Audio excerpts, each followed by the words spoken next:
Classic Car Weekly podcast, the sibling podcast to the popular weekly Classic Car paper.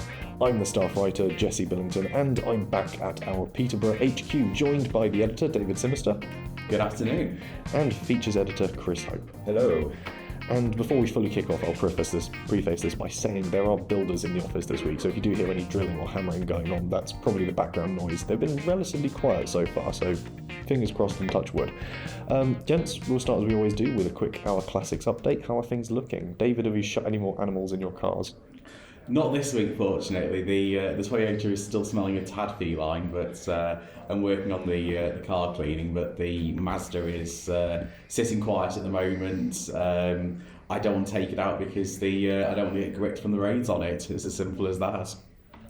Chris? It's been out. My Mini. It has actually escaped the garage for the first time in about 3 months. I had grand ambitions of getting it to the Bicester Sunday Scramble last Sunday. That didn't happen. Just the weather was absolutely against it, the grit, as David said, but oddly the fog as well, in amongst various sort of sleet, slush, all of the above here sort of thing. But no, the day before it was fresh, it was crisp. So James Sadlier, our managing editor, and I like to do a bit of running. So we took the Mini to the Rutland Park Run, got some photos of it, just to prove that it did escape. You didn't quite believe me when I told you that it had escaped the garage sort of thing. So yeah, no, running great. Really, really pleased with it. As I say, the next step is to find some time in the garage to get underneath it, have a look, have a check. It definitely needs an oil change, but silly things like I've still not established whether it's a spin-on oil filter or not, and things that I should probably know after 6 months of ownership but still not found out. So yeah, pleased to have it out though, and James was equally thrilled with getting to have a passenger seat behind it as well, sort of thing. So he wasn't expecting it. He arrived in his VW Polo and thought that was what we were going to be doing, and then when he saw me driving towards him in the opposite direction from where he was arriving with a white smoke behind me, sort of thing, as I sort of got it warmed up, sort of thing. So he's like, yeah, let's do it. So yeah, really pleased about that. Nice. Mini out in sort of January snowy, frosty conditions. It's a bit sort of Monte Carlo rally as well, which is the Mini's home territory really, and from that era as exactly. Well. So on brand. Meanwhile, in my world, MG not really made much progress. I've ordered more tools, they're arriving, so hopefully putting it back together will be a lot easier with the appropriate tools as opposed to constantly fishing around my dad's boxes. And the Jimny, I think I've traced the leak back to a heater matrix. Oh. And annoyingly, that's buried right in the middle of the dashboard. Oh. So that's just going to be a job that waits until I've got like a spare weekend to completely remove the dashboard and sort of solve that problem. Better than corrosion, because we were thinking that might have been a leak or sort of a fail somewhere around the bulkhead. But if it's just a hose running to the heater matrix or the heater matrix itself, I can get the parts for that, and that should be a straightforward fix. The actual problem is just getting to it, because upgrade while you're at it, or are you happy enough as it is? It heats itself through really well, to be fair, and it had a relatively recent coolant flush, and it gets sort of changed when it goes for its service as well. So it's not too bad in that regard. So it's not a problem. I just think it's a 2008 car, so it's does the mental maths, nearly 17 years old. So yeah, that's just going to be a bit that fails, I think, and needs replacing. Yeah, we'll see how it goes, but there we go. Best of luck. Yeah, we'll see how that one goes. Anyway, we'll move on from our classics and we'll delve into the lead story in this week's issue. The results are back from the Department for Transport's call for evidence about the DVLA and how it handles classic cars, with some interesting results, David. Absolutely. So this is the first two parts in CTW looking at the results from the call for evidence. Next week's issue will include a full digest of all of the different registration issues, but the lead story next week is the biggie, which is the calls for MoTs to be reintroduced in some form, and it's a very, very divisive topic, as it has been whenever we've covered subject of MOT exemption in Classic Car Weekly's pages. What we found in the DVLA's question is that more people than not have called for some form of inspection to be reintroduced for historic vehicles. These are classics more than the age of 40 years old. When we put that out just before we came back for the new year on Classic Car Weekly's social media, and the response was again almost lambasting the size of the response, because overall there's only about 1,300 overall responses to this survey, there are more than 1.5 million historic vehicles on Britain's roads. And the argument from a lot of our readers is that actually, is that necessarily a big proportion of Britain's classic vehicle owners who are calling for MoTs to be reintroduced? It's a very controversial topic, and one that I think is going to run and run. Yeah. I think it's interesting because obviously there's a certain element of anonymity, isn't there, to completing a survey. You're not sort of putting on, there's no names of the people who have called for this sort of thing, so you are just a number in amongst it sort of thing. So those people who come out on Facebook, they're very much are putting their view out there as that person sort of thing. So I think it's interesting because we did approach Fuzz Townsend for his view on things as well, and I found it really interesting what he said. He said that many will say that they want it, but he's found that the reality is often otherwise sort of thing. I think it's one of those where you're applying that logic to the cars around you rather than your own car. It'd be lovely to think that all the cars around you when you're in a convoy of cars are all roadworthy sort of thing. But when you turn it about and you're looking at yourselves, I can look after my own car. I know it inside out sort of thing. So it's an interesting dynamic, I think. So he does make a really valid point. The size of the response is an interesting one because, of course, we've had the FBHVC and the HCVA also sort of chime in with it, and they obviously represent and cover a lot of people. They all have amalgamated a few responses from their end. But even then, we're looking at 1,000 people. How many classic cars are there on the road? How many classic owners was it? There's roughly 1.5 million historic vehicles on British roads. We're looking at sort of trying to do the mental maths here, 1%, I think. Somewhere around there. That is a relatively small percentage, and I think one of the things with the call for evidence is when you fill it in, it's a 46 question online survey, so it's not a quick hey guys, what do you think of MoTs? It's the full, you're sitting down with a cup of coffee and answering lots of quite complicated questions about all sorts of aspects involving classic vehicle registration. So for a lot of enthusiasts, are they going to have the time or the inclination to go through something in that level of detail? And that is why the industry responses that you mentioned, Jesse, from the likes of the FBHVC, are so important, because they're the people who've gone out and actually canvassed the vehicle clubs, the people who live and breathe these classics day to day. Those sort of amalgamated sort of results are quite important, but even then, the results we've got, 1,038 responses, works out to be, I've just done the maths, 0.0692% of classic owners. So this is by no means scientifically accurate or hugely representative. I think it's a great tip of the iceberg thing and something that would be worth investigating. But yeah, breaking the questionnaire down, I don't know if either of you actually went through and did the questionnaire, but I did, and it takes a good while to go through it and do it in any meaningful detail. I think I might have spent well over an hour doing it. And that's a relatively large amount of time to sort of set aside in a day to go through on something that's ultimately a hobby, filling out a relatively detailed government form as well. It's a lot to go through for what's going to be sort of no actual outcome. I mean, not to cast aspersions, but it's a special kind of person that can spend an hour sort of doing that sort of thing, isn't it? So, you're already sort of skewing it in a particular direction. So, yeah. And it throws open the entire debate again about whether historic vehicles should be exempt from MOT testing or not. Again, some of the arguments for and against. Sir Greg Knight, the former MP, very influential and has owned lots of classics, is now the president of the FBHVC. He has said that while historic vehicles make up 0.6% of Britain's road vehicle traffic, they're only involved in 0.03% of the accidents. So it's a very, very small percentage, which is part of his argument for justifying the exemption. Another big thing is the test itself. It evolves, it changes as the majority of vehicles become increasingly electric. Technology changes, things like increasingly autonomous driving and the different technology. And cars like your Wolseleys and your Rileys and so on from years gone by, the technology is changing, and the testers are less experienced in looking over those kind of cars, which is part of the argument for exempting them in the first place.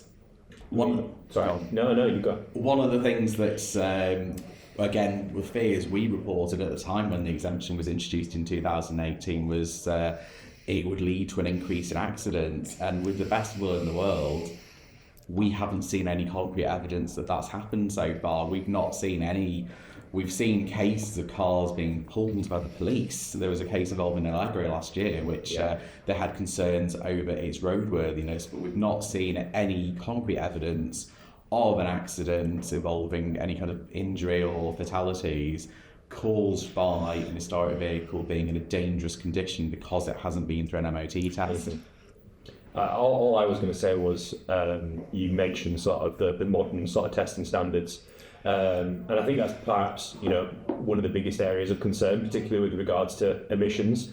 I know that our own contributor Richard Gunn is struggling to get his Panda through Fiat Panda through an MOT test right now, precisely because of emissions. It can't meet the emission standards sort of thing. So yes, they're important. But again, if you're going to sort of see this through the guise of 1,000 miles roughly a year, I believe it is the average of a classic car taken as a whole, the impact isn't going to be great sort of thing. And obviously it seems, obviously from his subjective point of view, his biased point of view, a silly thing to keep a car off the road. I'm not going to sort of go into how important emissions testing is for classic cars. But yeah, I can see it from that point of view. The point of view that I can't see is the price of it. It's around £60-70, I would imagine. Certainly that's what Fuzz is quoting in our piece here when we asked him for an inspection. If the work needs doing, the work needs doing. As you mentioned with that Allegro that got pulled over, a car is either roadworthy or it isn't. If you are facing extra sort of charges as a result of things that are found during MOT, you're going to have to do them whether it's an MOT car or not. You have to keep your car in a roadworthy state, don't you? So absolutely, it's still very much a legal requirement, regardless of whether it's been through an MOT or not. If you have an historic vehicle, legally you have a responsibility to make sure that it's roadworthy. Most insurance policies for classic cars stipulate that as part of the T's and C's. So that's a really important part of it. My own view is that a second set of eyes is always better than not having a second set. That doesn't necessarily mean that you have to put a car through an MOT test. In 2023, more than 48,000 people decided that even though they didn't have to put their car through an MOT, they decided to do so anyway voluntarily, which is actually, I think, a really good reflection on our hobby. But it's worth remembering as well that if you don't feel that your car is suitable, maybe you can't find a garage that is classic savvy enough to do the tests, there are all sorts of specialists who you can still take your car to.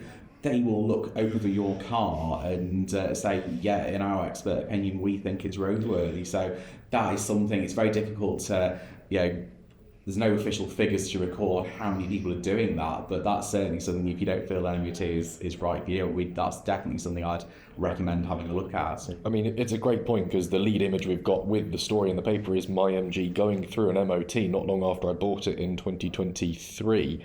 And that was, I took it to a local classic sort of specialist. They're a sort of dealer in Morgans and Lotuses, but they have a trim shop and a workshop that they sort of restore, repair, and sort of look after heritage vehicles as well. So I knew the dealership already. It was somewhere I knew I could trust them to sort of have a sort of classic savvy MOT done. It sort of still ticks all the boxes. It got its government certificate of an MOT, it passed, but it meant that I had someone who understood sort of the way that classic cars wear, the way that they operate, and they also took the time to show me around under the car and explain sort of what to look out for, what jobs ought to be sort of put on the list to do. So it was a great way of getting, again, that second set of eyes, that sort of list of jobs, those things of sort of the bits you admit. You had that really positive experience. I think it is worth bearing in mind that whilst I absolutely echo David's sentiments, if it is that you don't have that classic friendly garage, there is that fear factor of taking it to a garage that operates predominantly with modern cars, and for your car to have even advisories sort of listed on it. I mean, let's say that you ultimately you're looking to part ways, and you put your car through an MOT to offer a new buyer that sort of peace of mind. If it's got several advisories on it, that might put some people off, sort of thing. Even though if you actually boil down to it, sort of thing, these are advisories that just fundamental with cars, plain steering and things like that is what I'm thinking, sort of thing. So it may put certain people off. So I absolutely agree that if you are going to have a car inspected, it should be by people who work on these cars day in, day out, and that doesn't necessarily have to be an MOT garage. And one of the things I noticed as well, I mean, I had this when I took my Reliance Limiter in for an inspection. The garage was quite happy to do the inspection. I take my own cars in, historical or not, for voluntary MOTs because by my own conventions I'm a bit of a crap spanner. But when they failed the MOT, I said, well, okay, are you okay to fix the bolts? And they said, well, not really, no, we don't really do older cars. And they left it with me to find a specialist. Luckily, I had a friend in the Right Owners Club who was happy to help me out on it. But if you went into a garage, did the MOT, failed it, and you're not in a position to mend it yourself, that could leave you in quite a difficult spot. It does throw up those issues where sort of all of a sudden you're given a sort of mandated list of things you need to fix, and if it's not something you're able to do, I think all three of us sort of take it for granted we have a driveway somewhere sort of tucked away and secure to operate and sort of work on our cars in the privacy of our own homes. Not everyone has that fortune, not everyone has garage space or workspace or the connections, friends or workshops they know. It's such a tricky thing to try and sort of adjudicate on. It again comes back to that point that those faults are still there.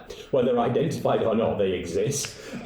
So, perhaps it is just a case of being that little bit more prepared to entertain that possibility, that risk that if you are going to take your car to the MOT tester that they might find things, and what do you do if they do find things? Where do you take it? Who is going to fix potential faults and things like that? I mean, you can't entertain every single problem that could occur, but it's a good idea to have an idea of who would be my body guy, who would be my steering guy, who would be my emissions guy. I think it is. There's enough sort of garages, specialists sort of thing. Even if they're 50 miles away, you can research, put in queries, get an idea sort of thing. I think it's well worth sort of doing if you do have any concerns whatsoever, because it is, as you say, not a given that a garage will be able to fix some of the issues. I had very similar issues with my TR7 where the garage wasn't able to sort of balance twin carbs. I mean, 40-year-old car, it's not a given, even though there's somebody was, a garage that had some people that knew of these cars, certainly don't know the inside out. So. And there are classic specialist friendly garages out there. It's just a case of finding them. My top tip for anyone who is in that position is talk to your owners club, talk to the FBHVC. They will be able to point in the direction of people they know who actually live and breathe classic cars, understand them, and more importantly are able to put them through an inspection, maybe not necessarily MOT, but an inspection of some sort, which is sympathetic to the car and its age and its condition, and help you get back on the road in a safe manner. I think the other thing, as we sort of wrap up this topic, it's worth bearing in mind this is just raw evidence from some forms filled out. This isn't legislation, this isn't law. This is just sort of a small percentage of the classic car ownership saying, oh, we think this. No one's enacted this into Parliament yet, so don't panic. I think is also the crucial aspect to this. Yeah, and one of the things that I've said in the top of this week's Classic Car Weekly is, don't hold your breath on this. The policy has been in place now for knocking on 7 years, and I've not seen any appetite from anyone either. This is the DVLA in Swansea. Technically this is the DVSA matter because they're the ones who handle roadworthiness testing, but certainly nobody at the DFT or within Westminster signalled any appetite for changing that policy. So yes, I've seen people saying, oh, these rules are going to be used to formulate future MOT policies, but as I say, hold your breath on it. Yeah, without wishing to get too far distracted from the point, I think there are slightly more pressing issues that the government's focused on at the moment rather than if I'm getting my MG MOT'd. But I think that brings us to a nice sort of wrap-up point for that topic, and I think, we've covered some important points and obviously some good takeaways from it. So we'll move on to something a little more light-hearted, and we'll take a look at our lead feature, looking back at 25 years of cars in the first quarter of this century. Lovely sound effect as David ruffles through the pages. Can we get that on mic? Just do that again. But I'm going to have to correct you there, Jesse. It's not 25 years of this century. It's the millennium started in 2001. Okay, right. Splitting hairs. It is, but it's a common thing. Anyway, 25 years of motoring as we reach 20 Monthly is also on our publications. Podcast for that one starting soon. 25 years since the year 2000, 25 years looking back on the essentially first quarter of this century. And there's been a really interesting selection of cars that have been put forward in this one, and there's a lot that also didn't make the cut. So I'll throw it to Chris first on sort of how did you go through the selection process for this? David's idea. I'm not going to take any credit whatsoever, sort of thing. We canvassed the team. which included, mainly all the staff that work regularly on Classic Car Weekly and our group of contributors as well. And just put it to them to come up with a list of 25 cars from the past 25 years that they think are the most historically significant, had the biggest impact, have the greatest legacy. It wasn't necessarily about them being the best, it's just how they are viewed today and whether they still live in the memory, whether we think that, even some of the newer cars that are in this are going to sort of stand the test of time. It's not even necessarily wasn't about whether we think they're nailed on classics. It is just literally the impact that they have had and how measured that is. I basically did a very thorough, for me, Excel spreadsheet where the car number 1 on anyone's list got 25 points, and then car number 2 got 24, and worked it down from there, and then arrived at totals. Am I going to spoil which one came out on top? Don't spoil it. Bye. On sale now. But yeah, you were wanting to sort of talk about some of the cars that didn't make the list that were quite surprising, I'm guessing, yeah? I mean, we ended up with 142 cars on the list, which is quite impressive that it was that broad spanning, and obviously we had to thin it down to 25. Absolutely. I think one of the big things with this list, and it is important because these are the cars that are going to be appearing at shows and increasingly popping up at auctions in years to come. And for a lot of enthusiasts, these cars, a lot of them are actually at the bottom of their depreciation curve. So these are, for a lot of people, the gateway drug to the great world of classic cars. And I think the real thing is not so much the fact that we've come up with a list of 25, it's the struggle we had to narrow it down to just 25 cars, because there are so many cars from the last 25 years which are thoroughly deserving of classic car status, and trying to avoid a brawl of some sort and deciding what went in and what went out was a bit of a struggle, I think. What I would say is that with the top 5 in particular, I was finding a consensus. These were the cars that more than sort of 3 or 4 people voted for, sort of thing. So I did find that quite surprising that we could all sort of agree. Obviously the order is very subjective, but we could agree that there was a certain sort of number that was there or thereabouts. However, the variety of cars that we got in the top 25 as well, I sort of cautioned when I was asking people to stay away from sort of supercars. Or at least make sure your list isn't sort of the top 25 supercars the past 25 years. But it was really refreshing. Sort of there's some sort of really quite sort of pedestrian but absolutely still worthy cars in there as well. I was really impressed by the mix that we got. Was there a car that you were surprised didn't make it in there? There was more than one, yeah. I think to start with the MX-5, I was really surprised that neither the 3rd generation or the 4th generation MX-5s made the list. They were all voted for. In fact, these were a couple of cars that did see more than a few people voting for them, but they just didn't vote for them high enough in their standings for them to get the points to sort of make it into the top 25. We spoke previously, Jesse, about how different those 2 cars are. You sort of drove them both back to back, didn't you? Yeah, they are really special cars to drive, and Mark IV came in just ahead of the Mark III, which I feel aligns with potentially. There really wasn't a lot in it. Points wise, it's 28 points plays 29 points. It was close. Everything outside the top 25 is so tight for such a long time down the list. It's sort of mathematically, you could throw a statistician at this and they'd have a field day. But yeah, the MX-5s coming so close together, not wholly surprising, but the fact they were eschewed from the list by some really interesting choices.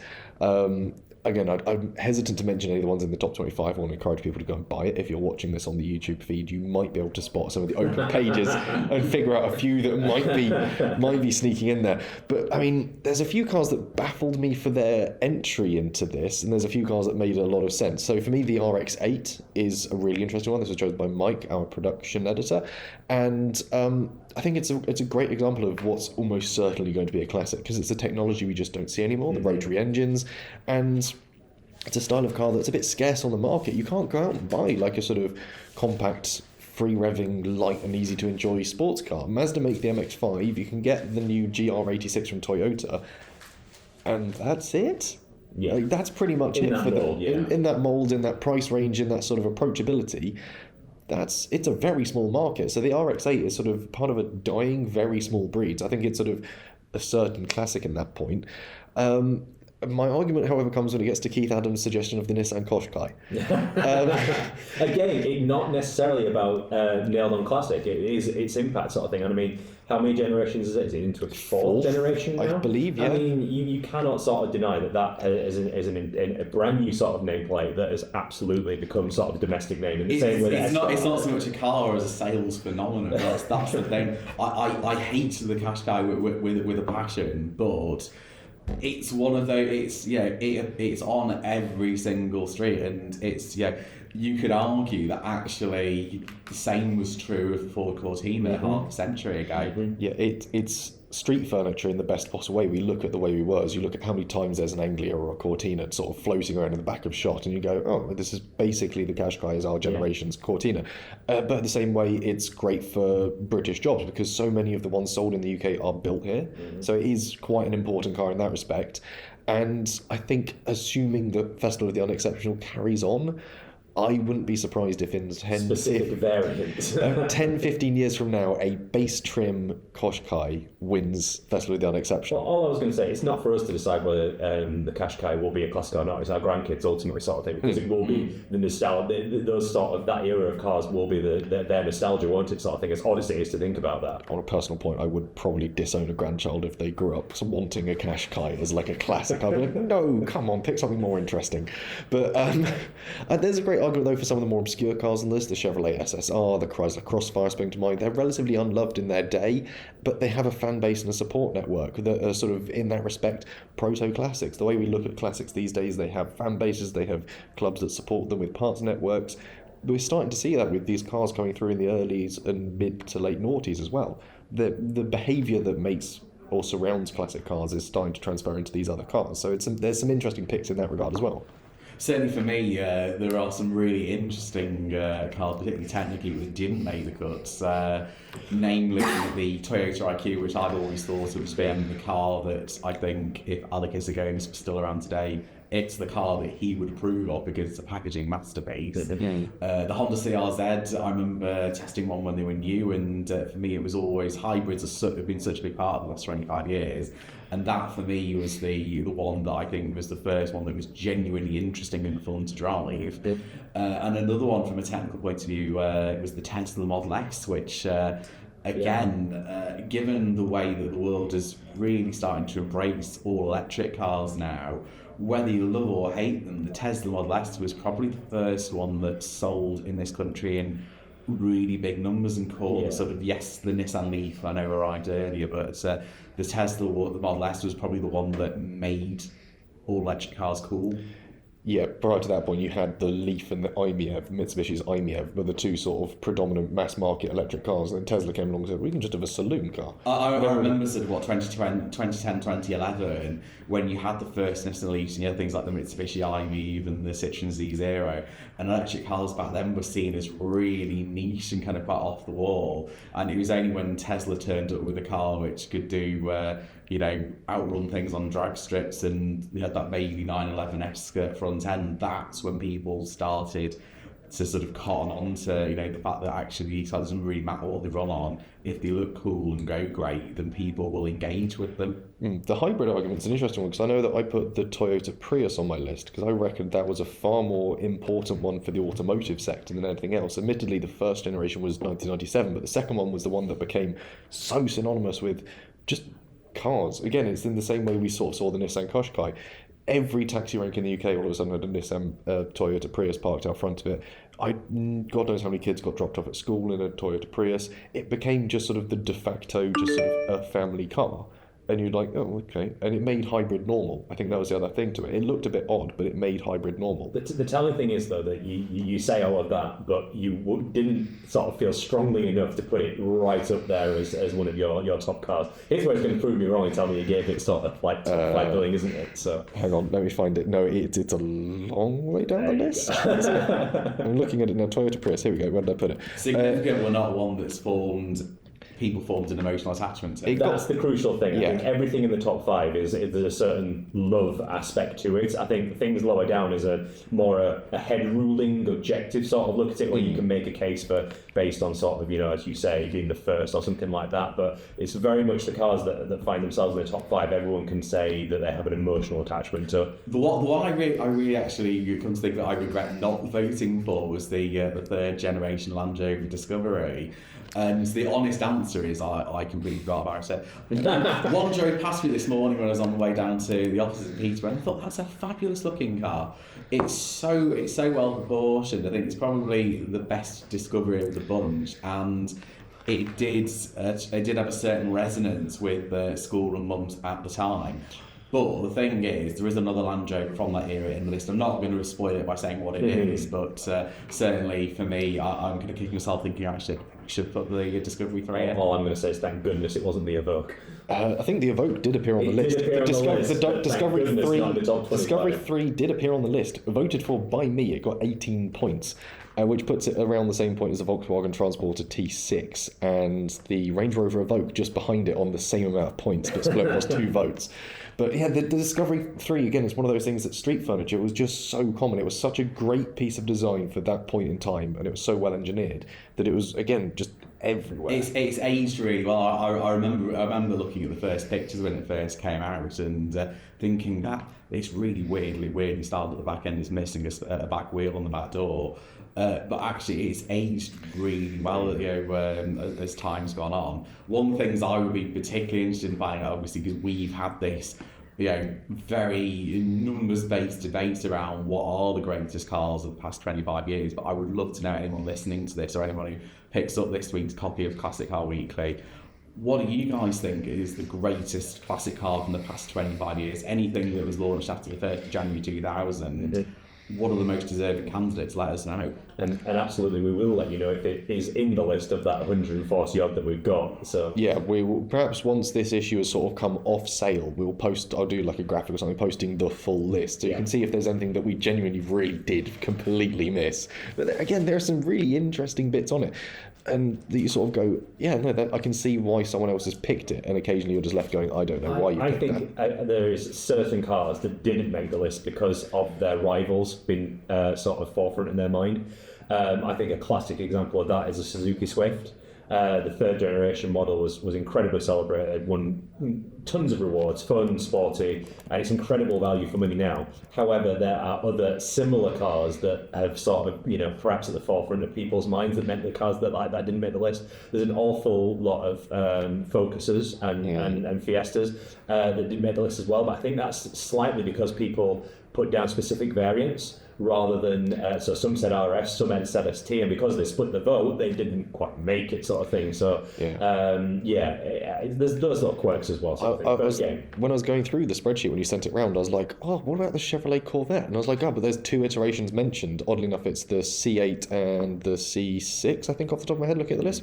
And I was like, yeah, no, that's actually a great shout. But again, the Corvette has always, much like the Mustang has always traded on its sort of classics and status. I think the Corvette, the C8 certainly is going to sort of go down as a certified classic. If there is a standout generation, those cars have done well. Whereas if just across the board you're producing good cars, that's where the vote has been split as well, sort of thing. So there is that against certain cars as well. So it's let down by its own success in that regard. I'm just disappointed no one else voted for the Suzuki Liana because, again, my rationale for this was it's the car that got everyone into cars. You saw it on Top Gear, beaning its way around the track every Sunday, and you went, oh, normal cars can be quite interesting, and it's so intrinsically tied to where a lot of people, certainly of my generation, will have gotten their love for cars from. And I think I'm annoyed that no one else thought about it that way, but it's also why it sort of somehow ranks quite highly next to the Jaguar XJ on 14 points. My knowledge fails me. It was Astras they did before that, wasn't it? It was, they started with Liana, then they went to the Chevrolet Lacetti, then they went to the Kia Ceed, then they went to the Astra. Right. Okay. Terrible that I know that. Misspent youth. Yeah, mind you, they're shutting down the Top Gear experience at Beauty Motor Museum, and someone's trying to buy up all the cars and exhibits at the moment to try and save them, otherwise it's all going to scrap. I don't know if you heard that one. That would be an absolute tragedy if it did. That's such a big part of motoring from the past 25 years. I hope that they appear at another motoring museum soon. Yeah, there's a bit of me that really wants the TG V12, the train Top Gear, the train V12 Jaguar XJS with the caravan behind it. Like, I've nowhere to put it, and I'd need a section of rail to pose it on. But I'm like, I kind of want that for silly reasons. But yeah, we'll discuss that on another point. I think we'll have to get our news editor on that one and find out what's actually happening. But yeah, there we go. That would be a great discussion point of what bits from the Top Gear exhibition you would save. Let's just look and see how we're doing for time. We're doing all right for time. Have you got any other sort of cars that really jumped out from the list that made their way up that surprised you? Ones that you specifically didn't vote for? Something that's sort of coming in around the sort of 26 to 30 range that you're like, actually, that makes a lot of sense, but didn't get my vote. I haven't got spreadsheets in front of me. I'm going to say that's what I'm literally. Yeah, I'd love to be able to sort of give you a précis of what the ones that just missed a cut. I mean, I should know this list inside out, shouldn't I, by now? But here. So you see it when you close your eyes. It's an interesting. So you've got Vanquish, Cayman, Z4 500, Suzuki Swift Mark 1, and BMW 1 Series The Suzuki 20. Swift Mark 1 was, and still is, a fabulous little car. I remember, again, testing those when they were new. I very nearly bought one on a couple of occasions. It just fizzes with energy, it handles beautifully. What is probably one of my favourite. I don't know if you can call it a hot hatch because it's not blisteringly hot, but it's certainly on the. I think on the Nando's scale, it's kind of the medium. It's above lemon and herb, sort of somewhere getting up. Oh yeah, it's not the herb level, is it? But on the Nando's scale, it's approaching the hotness. Yeah. But for me, it was probably one of the best sorted small cars of the noughties. That was the thing Suzuki picked up on what Ford had done with the Mondeo, the Focus, the Fiesta, was just make it handle really well, even in the sort of non-sporting trim lines. And that was where the Swift always picked up its fan base, even in its non-sport variants. It was always just a really nicely sorted package, and always incredibly affordable compared to things like the Fiesta. I think that has always been sort of Suzuki's weird selling point, is like, well, it's just cheap, isn't it? You can get exactly the same thing, but it's just like 5 to 8 grand less. But it sort of got forgotten, which is a shame. I think one that jumps out for me is third generation Scirocco. It did get votes, but it didn't get as many votes as I was perhaps expecting, given that it is now a car that's been out of production for a number of years now. Certainly no signs from VW of sort of reintroducing that sort of coupe sort of car sort of thing. So rather do sort of their SUVs at the moment, with the T-Rocks and things like that sort of thing. So it's interesting that, because the Golf, I mean, again, I don't mind putting this spoiler, the Golf Mark 5, particularly the GTI, is in the list. The Scirocco's, in my mind, was always the best of the Golf GTI, made it a little bit better again, it's better looking, it's sharper. That, for me, again, it drove really well in period, and there was the diesel version as well, which again it made. I remember, again, War Motor at the time, they said it made diesel interesting, which to me made it all the more meritable. And to me, it's a shame that didn't make it into the list. It's one of those weirdly timeless pieces of design as well, the modern Scirocco, because you look at it and just go, actually, that's really held up. Like, it's really good looking car. You still see it on the road and you go, well, actually, that's quite tasty. I mean, you said about the Scirocco, the CRZ as well, are both cars that I looked at when I was sort of looking for first cars. And I was like, I wanted something that was a bit coupe, a bit interesting. And the CRZ really bit me because I was like, oh, it's a hybrid, so it will sort of have a level of longevity to it. But again, as a model, it was dropped weirdly quickly by Honda as well, because it just didn't cotton on. I think in the niche of cars that I want to buy and squirrel away because I'm absolutely certain they're going to appreciate in price, I think the Volkswagen Lupo GTI is probably quite up there looking at that. That is an interesting choice, but I get the thinking behind it. If you pick one car from the list to squirrel away, based off of what you can remember off the top of your head, or one that's in the top 25 maybe. I think of the ones that I would probably squirrel away, and this is purely from an investment point of view almost, if we're talking about it, is one of the cars that did make it in was the Abarth version, the 500. Yes, excellent. The Tributo Ferrari version, which cost the best part of 30 grand when it was new. That, I think, will be one of those cars that in years to come gets passed around and treated as a bit of an heirloom almost. And again, maybe if we're being really specific about it, we mentioned the Toyota IQ earlier, that of course formed the basis of the Aston Martin Signet. Probably one of the rare Aston Martins now because nobody really understood it when it was new. And again, I think those cars will get passed around in Aston collector circles rather than Toyota IQ circles. Yeah, the Signet I think has the record for lowest production modern Aston Martin, weirdly enough. But again, they're sort of such a strange thing, and again they've sort of fallen into the weird Ferrari thing of people collect them and they buy them as a complete car. So in the same way when you buy an F50 on the second-hand market, you want the full toolkit with it, you want the spider tops to it, you want all the extra little bits. When someone buys an Aston Martin Signet on the second-hand market, they want it with the cushions, they want it with the little bag that replaced the glove box. It's sort of somehow already generated this weird collector's classic niche for itself. So it's a good shout actually. I can get where you're going with that one. I think for me, I want to go down the line of something like the Clio 182 trophy or the Audi RS6. They didn't make the cut, but they were, for me, they are such a great snapshot of where the UK and European automotive industry was at a point in time. It was light, fun, fizzy hatchbacks, and it was just shoehorning ridiculous engines into a family estate car. So you had a Lamborghini V10 shoehorned into the front of the Audi, or you just had this effervescent little Renault that was so dynamically perfect. Relatively humble sort of engine to it. It made a decent amount of power, but it just felt more than the sum of its parts. And I don't think we'll see cars like that ever emerge again, the way the market's shifting. So the sort of thought pieces as sort of aspect of where the industry once was, I think for me they're the ones that are sort of worth preserving as an artifact. Yeah. And the thing with all of these cars is they're cheap, they're fun, they're feisty. A lot of them are ULEZ compliant if you're shopping around, and they are at the point now where they are beginning to disappear as the bad ones get taken off the road and broken up for spares, and now is the time to save one. And they are very much in some cases the last of a generation, because don't forget we're only a couple of years away from the all-electric zero emissions mandate for new cars, and we will gradually start to see those kind of cars of this era falling more into the realms of classic cars and rather than being just cheap second-hand cars. Yeah, I will argue against you there, going, I don't think the Hummer H2 is ULEZ compliant. Even it's a 62nd place. I think it's got 19 points in the listings. It was mentioned once, but I do not believe that to be ULEZ compliant. So, some of them are ULEZ compliant, not all. I think the argument with Hummer H2 is you simply ram into whatever ULEZ camera you spot, and that way you're never caught. Not even on purpose. It's just that one. I just clipped it. Sorry, officer.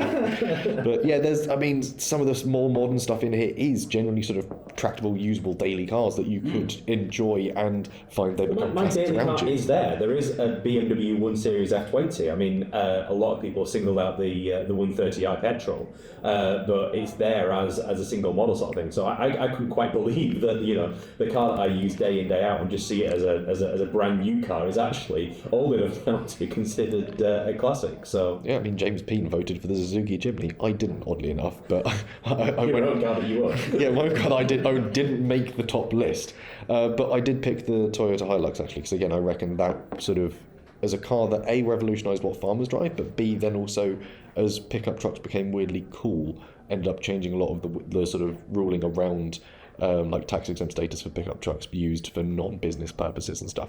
So it was sort of an interesting car, again one of those ones that I sort of maybe overthought and picked a bit too social sciencey. Yeah, well, I thought we were being quite controversial with this feature, but being at the Bicester Heritage Sunday Scramble last Sunday just showed how not at all sort of thing. So I summed it up earlier by saying it was McLarens and Land Rovers together sort of thing. So, but yeah, there was loads of the 595 Abarths there as well that I always find that there are at that particular event sort of thing. So yeah, and obviously a massive contingent of Porsches, largely 911s and Caymans sort of thing. So, but yeah, I don't think we've been too controversial with this feature. I think again, enthusiasts are far more welcoming of the modern classic as well, which I think is a great thing. So yeah, it's nice seeing these models develop into classic when people go, yeah, that's great, and sort of welcoming it into the fold. So obviously pick up the latest issue, read the top 25, and then we'll release the full list at a later point in time, and you can really deliberate on as to whether or not we did our job properly. We might as well touch on quickly, we mentioned Bicester Heritage and we've been to the Scramble in January. Obviously some events have managed to fight their way through the worst of British weather. We've got a bit of coverage of that in the latest issue as well, and obviously Brooklands did manage to go ahead, which is great to see, and they had a great turnout of classics there. A couple of events over the Christmas period, not so lucky. Yeah, I think Vintage Stone certainly there. We mentioned in our last podcast they had to call off their event again because of some of the nasty weather over New Year's Eve going into New Year's Day. But it certainly looks like there's some really good events that have just happened. It's great to see sort of Brooklands in particular having such a great response. I know I'm going this Sunday to the Wilps Llandudno mini run up in North Wales, so again it'd be really interesting to see the turnout for that. As always a really well received event, and it's great to see that even though the weather is sort of cold and frightful, that people are still getting out and enjoying their old cars. Well, maybe not me, but Not me, but that's for different reasons. Because you got a mini. I was going to say, I absolutely could have taken the Mini. Instead, I shuffled off into my friend's Ford Ranger and went in heated seat comfort. So, yeah, I call myself a classic car enthusiast there. Ford Ranger didn't make the list. But anyway, yeah, we've got plenty of other bits of coverage included in this week's issue, so do be sure to pick that one up, regardless of what we've bickered about so far. The mathematics do not lie, and the results stand. That's pretty much all we've got time for on this week's issue. There is maybe someone waiting patiently outside, I can't tell. So, Chris and David, thank you. Thank you. Thank you very much. And we'll be back next week with an A to Z on Saab and 25 great buys for the year. David, you've been working away on that one feverishly, I know. It's going to be one to look forward to. There we go. Thank you very much for listening. Remember to like and subscribe online and subscribe to the paper so you never miss an issue.